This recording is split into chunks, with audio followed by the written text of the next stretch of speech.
Hi everybody, it's great to be back here again. Itamar. It's Friday, Parashat Vayigash. Vayigash Elav Yehuda.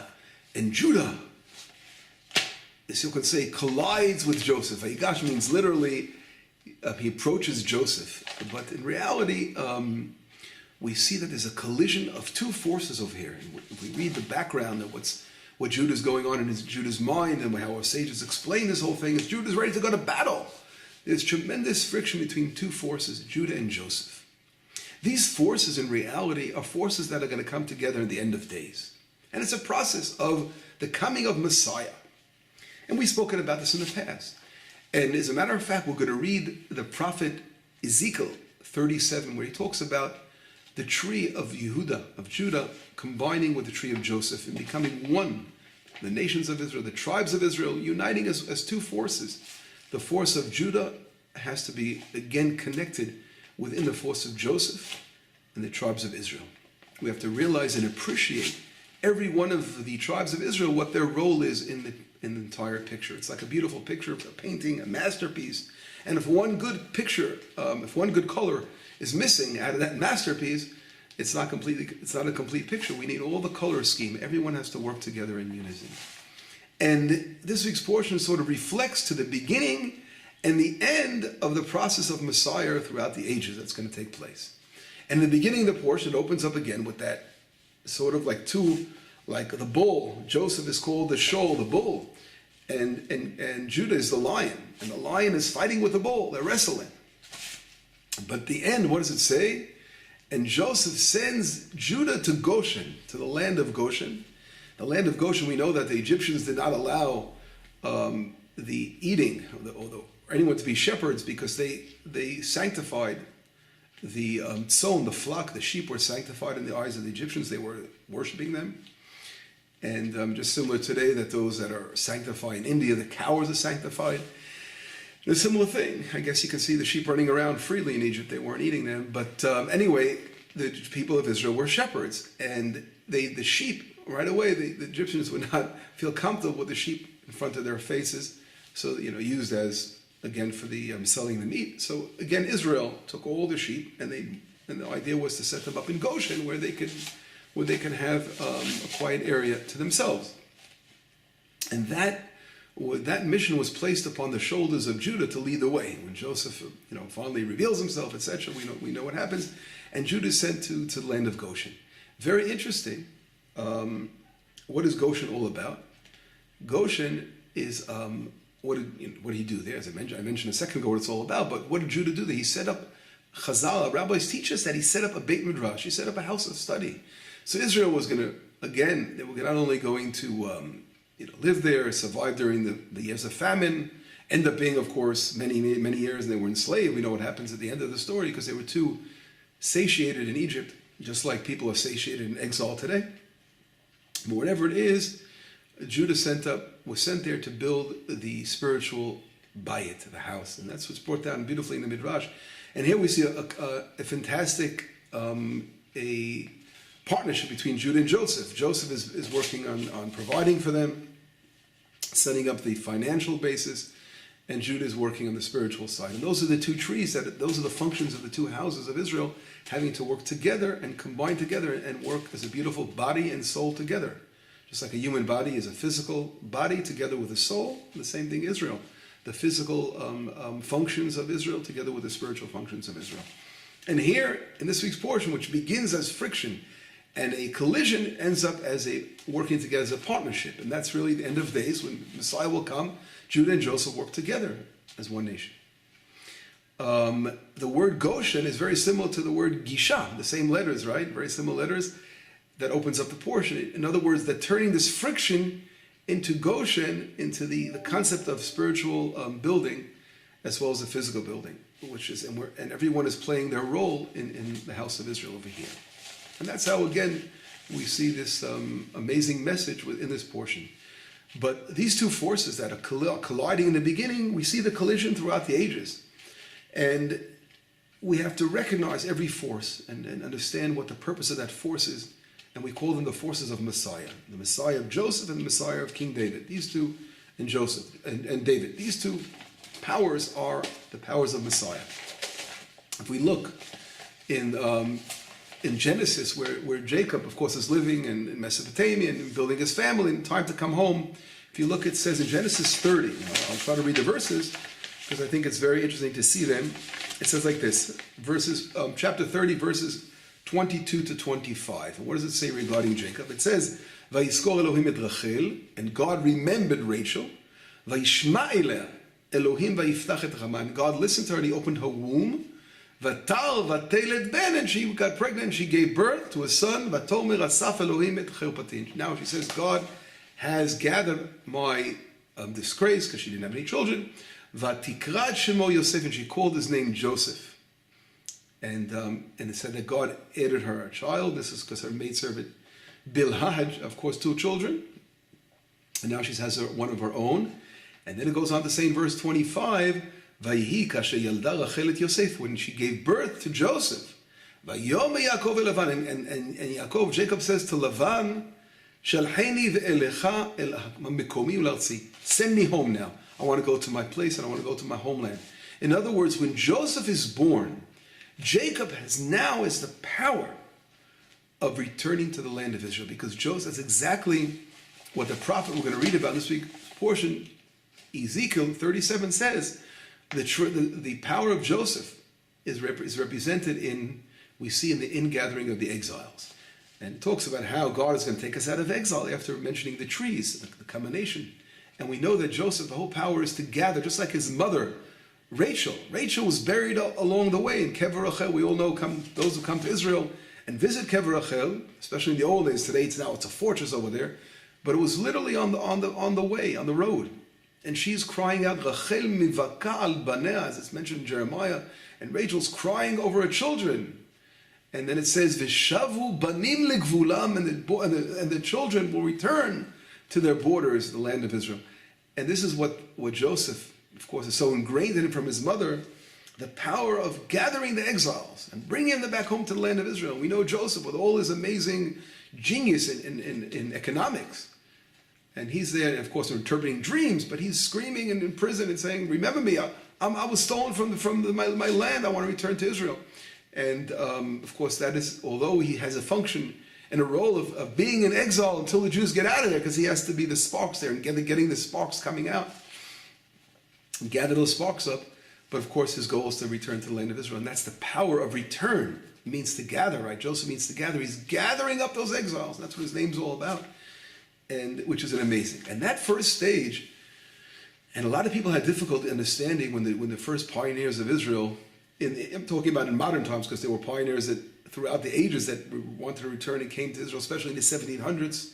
It was all a religious return to the land of Israel, those who were strong believers in Torah, the students of the Baal Shem Tov and the students of the Vilna Gaon were returning to Israel.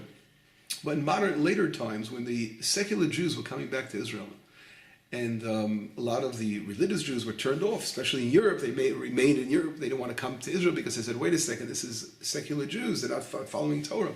And Rav Kook, the great rabbi, the chief rabbi of Israel, Rav Avram Yitzchak Kohen Kook, he said that this is he always found a merit for these pioneers in saying that this is the first stage of redemption. They not yet have the spiritual side. They're not focusing on that yet, but they're focusing on the physical building of the land, which is just like the power of Joseph, of gathering the exiles and drawing up those swamps, right? Bringing the people back to the land. And that first stage will be followed by the next stage of a spiritual building. And that we see from Judah, as I mentioned. He was sent to Goshen. It's reflecting the side of what Judah is all about, of building the Batei Midrash, building the places of studying Torah. So it's both sides. You can't take away the good that those great pioneers, although they were secular, they did great things. We're not proud of the fact that they weren't following, the word of the Torah, but they were subconsciously following the Torah's word of building the land, and they were doing, of course, some parts of the Torah, and that's what Rav Kook was stressing to those other Jews, Orthodox rabbis that were against coming to Israel because of that, and many of them perished in the Holocaust because they didn't return. They were afraid. They were saying, we're not going to come to a land that's secular, and then, unfortunately, they would perish in the Holocaust. But today, more than ever, we could see an amazing, amazing thing that's taking place. These two powers, as I mentioned in this week's portion, beginning with Judah and Joseph, the conflict between them. But now, slowly but surely, brothers are coming together and looking at the good in one another. And eventually, all of Israel will combine as that one tree, and as the prophet talks about. But we have to always look what the function that everyone else does. And this we see Jacob himself. When Jacob returns to the land, as I mentioned, and Joseph gave him the power to return, it also mentions another verse regarding Jacob. It says, Vayili Shov v'chamo. When he comes to meet Esav in Parashat Vayishlach, he sends messengers to Esau, Esav. What does it say? I have a shov v'chamo. I have a bull and I have a donkey. What is the shov v'chamo? Our rabbis teach us the show is Joseph, because we know the blessing that Moshe Rabbeinu was given, and Joseph's mentioned that Joseph is called a bull. And so Joseph is called a bull. And the chamo, the donkey, reflects the King David. Why is King David a donkey? He's also called a lion, but he's also called a donkey. Why is he called a donkey? Because it says Messiah will come on a donkey, right? And as a poor person. Ani rochev al chamo. A poor person riding on a donkey. In other words, a poor person, in the fact that I mentioned, he's worried about the spiritual side. He's not involved in the physical. And riding on the donkey is in Hebrew means chomer. Chomer is material. It's physical stuff. And he's really riding on Joseph. Joseph is building the physical side. So Jacob is saying when he's coming to meet Esau. He is now ready to deal, and he's equipped with the proper weapons he needs to deal with the dangers of the kingdom of the Edomites. And how he has Joseph on one side, who's the bull, and he has the donkey. And with these two powers together, he's going to make one tree out of it, and he's going to win the battles of those who are coming against him in all ways, the spiritual, the physical. And that's the power of overcoming. We have to realize the power of each of these. We can't be without Joseph. We can't be without, of course, Judah. We need both sides to work together in unison. And this is what our rabbis in the great wisdom are showing was hinted within the words. As a matter of fact, if we think about why is Joseph called the shol, the bull? Because what does a bull do? He plows, right? He's the power to plow the fields that brings forth the bounty, right? That's really the power that's behind the bull. And again, Judah is mentioned riding on the donkey. He's riding on the bounty. He's riding on the materialism, and he's representing the spiritual side. Another example of Judah is called a lion. A lion is a king. A king, walks into the forest. The king of the forest. He owns the forest. Everything is there, right? He's the owner. His presence is felt. A powerful presence of dominion, of kingship, is the result of building the entire kingdom. That will be the final result of what's going to be in the end of days, as we see so clearly from these verses. I think. So to sum up, again, quick summary of what we spoke about so far. We spoke about the collision, which comes to combine eventually one powerful tree, to unite eventually and to lead us to, of course, the redemption.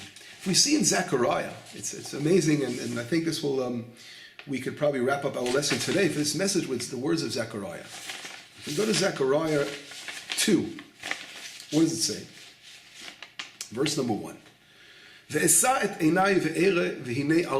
Zechariah prophesies about 4 horns. And he's looking at these 4 horns.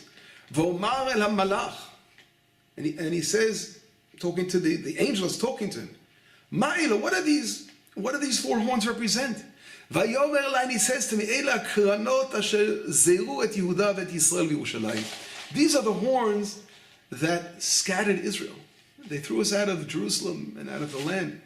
These are again the Babylonians, the nations of the world that came against Israel and caused us to be scattered. That's what the Babylonians did, and that's what the Ashur, before the thrown out of the 10 tribes. And they came and they scattered Israel throughout the world. So then he says to him, Yareini Hashem arba'ah charashim. And then God showed him 4 artisans. Charashim are artisans. And it's very interesting. The Talmud brings down, what are these 4 artisans that he sees? This is what Zechariah is seeing about the vision of the end of days, of what's going to happen. And the Talmud answers us, he's seeing Mashiach ben Yosef, the Messiah of Joseph, Mashiach ben David, the Messiah of David, and he's seeing, besides that, Eliyahu, Elijah the prophet, and the Kohen Tzedek, and a righteous Kohen, a priest. These are the elements that will rectify and will bring us back to the building, the complete building of the kingdom of Hashem. So he's looking at it in verse 4, he says to them, Va'omar ma eila ba'im lasot. What are they coming to do? Va'yoma leimor. What are these four artisans coming to do? And he says to him, Eila kronot asher zeut Yudah. These horns that scattered Judah. K'fi ish lo v'nasar rosho v'yavo eila lachrid otam. They came. Liyadot et kalnot hagoyim. These will come, these four artisans will come along, and they will basically destroy these horns. What do artisans do? Artisans have the power to rectify and to build and do all kinds of, the craftsmen basically, right? So they're basically coming along to take care, in quotes, of these horns. We'll see how they turn them into other things. You can take these forces of horns and destroy them. You can turn them into new things. But that's the idea, really. Reality is to direct the nations. Israel will be a light to the nations. I thought of a meaning that could also be, of course, that the power of Israel, and these artisans that will come along, which are Joseph, the power of returning of exiles, and what his function is, and the power of Messiah of David, and of course the Kohen, the priests, which is all represented in Torah study and the building of the temple, and Elijah the prophet. All these forces will come together to take those four horns, and as artisans, they will be able to direct those horns, and a horn could also blow. They will blow and turn those horns into